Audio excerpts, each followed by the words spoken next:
नमस्कार, मैं रवि कुमार। साथियों, यह मेरा नया चैनल सतरंग रिपोर्ट है, जिस पर मैं आप लोगों को देश विदेश की बड़ी बड़ी खबरें सरल भाषा में समझाऊंगा और साथ ही पेंशन, आपकी जेब और आम आदमी की जिंदगी पर असर डालने वाले हर फैसले की सच्ची तस्वीर भी दिखाऊंगा। अगर आप मुझे सच्चा और बेबाक पत्रकार मानते हैं और मेरी पत्रकारिता का साथ देना चाहते हैं, तो इस चैनल सतरंग रिपोर्ट को जल्दी से सब्सक्राइब कर लीजिए और घंटी का बटन भी दबा दीजिए, ताकि हमारा कोई भी जरूरी वीडियो आपसे मिस ना हो। तो चलिए वीडियो शुरू करते हैं। नमस्कार साथियों, आज हम एक ऐसे महत्वपूर्ण विषय पर चर्चा करने जा रहे हैं जो सीधे तौर पर हमारे देश के लाखों पेंशन भोगियों, सेवानिवृत्त कर्मचारियों और उनके परिवारों के जीवन को प्रभावित करता है। यह विषय है कर्मचारी पेंशन योजना के अंतर्गत मिलने वाली न्यूनतम पेंशन में संभावित बढ़ोतरी, जिसकी चर्चा पिछले कुछ हफ्तों से लगातार सोशल मीडिया, समाचार चैनलों और पेंशनर समूहों में हो रही है। पिछले कुछ दिनों से एक वायरल खबर ने देश भर में पेंशनरों के बीच उत्साह और उम्मीद दोनों को जन्म दिया है। दावा किया जा रहा है कि सरकार साल 2026 से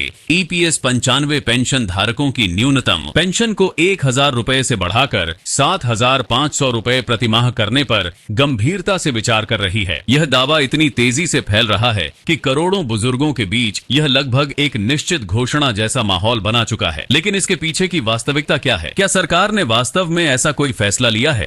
क्या यह बदलाव 2026 से लागू हो सकता है और इसका लाभ कितने लोगों तक पहुंचेगा? इन सभी सवालों का जवाब हम पूरी विस्तार से समझने की कोशिश करेंगे। न्यूज, खबर और मौजूदा स्थिति।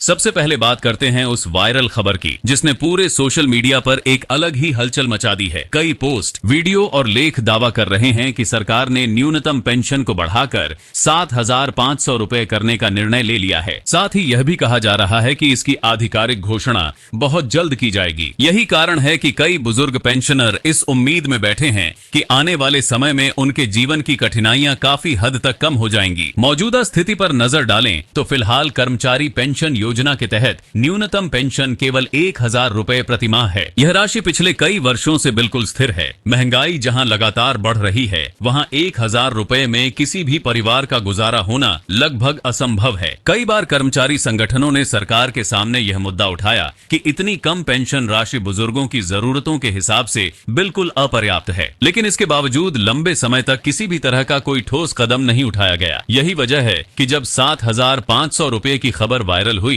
तो पेंशनरों के लिए यह एक राहत भरी उम्मीद की तरह देखी जाने लगी। रिपोर्ट्स के मुताबिक ईपीएफओ की केंद्रीय न्यासी बोर्ड ने अपनी पिछली बैठकों में यह सुझाव दिया था कि महंगाई और जीवन यापन की बढ़ती लागत को देखते हुए न्यूनतम पेंशन बढ़ाई जानी चाहिए। बोर्ड ने यह भी माना कि 1000 रुपए में किसी भी बुजुर्ग का गुजारा संभव नहीं है और इस राशि को बढ़ाकर एक व्यवहारिक स्तर पर लाना जरूरी है। इसी चर्चा के बीच 7500 रुपए की सिफारिश भी सामने आई। लेकिन यहाँ यह ध्यान रखना बेहद आवश्यक है कि यह अब भी केवल एक प्रस्ताव है। ना तो इस पर कोई आधिकारिक प्रेस रिलीज जारी हुई है और ना ही सरकार की ओर से संबंध में कोई अंतिम घोषणा की गई है। पेंशनरों को जो भी उम्मीद बन रही है वह केवल सोशल मीडिया पर चल रही चर्चाओं के कारण है, ना कि किसी विश्वसनीय सरकारी स्रोत से मिली पुष्टि के कारण। जहां तक पेंशनरों की भावनाओं का सवाल है, वह इस कदम का लंबे समय से इंतजार कर रहे हैं। कई बुजुर्गों ने यह तक कहा है कि यदि यह बढ़ोतरी सच में लागू हो जाती है तो उनका जीवन काफी हद तक सुधर जाएगा। उन्हें दवाइयों, इलाज, दैनिक खर्चों और अन्य मूलभूत जरूरतों में बड़ी राहत मिलेगी। बड़े सवाल और चुनौतियां। लेकिन इस संभावित बदलाव के साथ कुछ बड़े सवाल भी जुड़े हुए हैं, जिनके जवाब स्पष्ट होना जरूरी है। एक, वित्तीय बोझ। सबसे पहला सवाल यह है कि क्या सरकार इतना बड़ा वित्तीय बोझ उठाने के लिए तैयार है?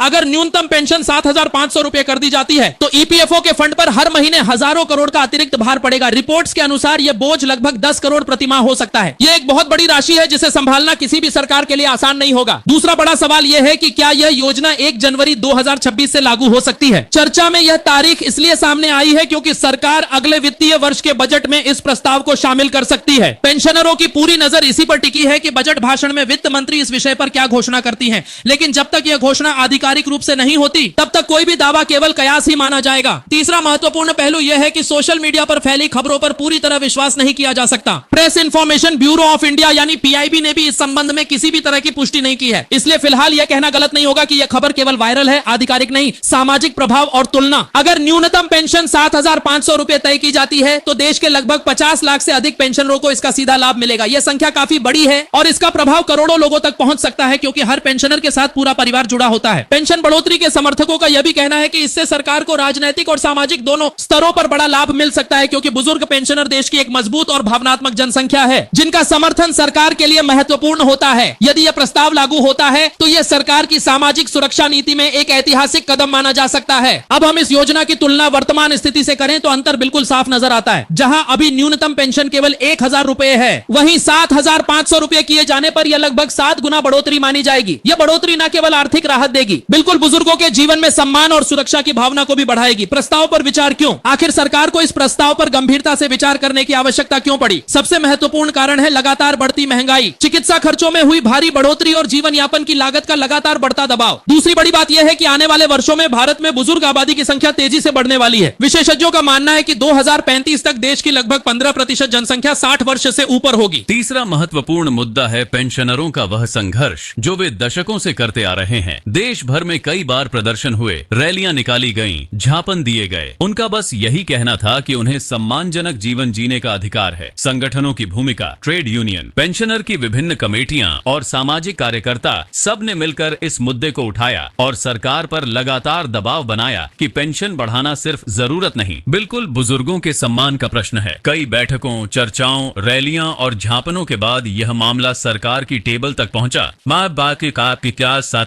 और उसी का नतीजा है कि आज इस प्रस्ताव पर गंभीरता से चर्चा हो रही है। मनोवैज्ञानिक पक्ष और व्यापक असर। पेंशनरों का मनोवैज्ञानिक पक्ष भी महत्वपूर्ण है। वर्षों की मेहनत, सेवा और देश की प्रगति में योगदान देने के बाद बुजुर्गों को अपने जीवन के अंतिम चरण में सुरक्षा की भावना मिलनी चाहिए। पेंशन राशि बढ़ाने का कदम केवल आर्थिक राहत नहीं देगा, बल्कि मानसिक संतोष और सम्मान भी लौटाएगा। अगर सरकार यह फैसला लागू करती है तो इसका व्यापक असर भारत की अर्थव्यवस्था पर भी पड़ेगा। विशेषज्ञों का मानना है कि जब बुजुर्गों के पास अधिक पैसा होगा, वे लोकल बाजारों में खरीदारी करेंगे, जिससे अर्थव्यवस्था में प्रवाह बढ़ेगा। निष्कर्ष और आवश्यक कदम। यह पूरा मामला अब केवल विभागीय चर्चा तक सीमित नहीं है, यह हर जगह चर्चा का विषय बन चुका है। लेकिन जैसा कि हमने पहले भी कहा, अभी तक इस खबर की कोई आधिकारिक पुष्टि नहीं है। ऐसे में उम्मीद और वास्तविकता के बीच अंतर को समझना जरूरी है। सरकार अभी भी इस प्रस्ताव के वित्तीय प्रभावों का अध्ययन कर रही है। यह भी संभव है कि सरकार इस राशि में कुछ बदलाव करें या इसे चरणबद्ध तरीके से लागू करें। दर्शकों, इस महत्वपूर्ण और विस्तृत रिपोर्ट का हिस्सा बनने के लिए आपका दिल से धन्यवाद। आपसे बस इतना अनुरोध है कि इस जानकारी को अपने आसपास के लोगों तक जरूर पहुंचाएं, खासकर उन बुजुर्गों तक जिनके लिए यह खबर अत्यंत महत्वपूर्ण हो सकती है। याद रखें, जब तक आधिकारिक घोषणा नहीं होती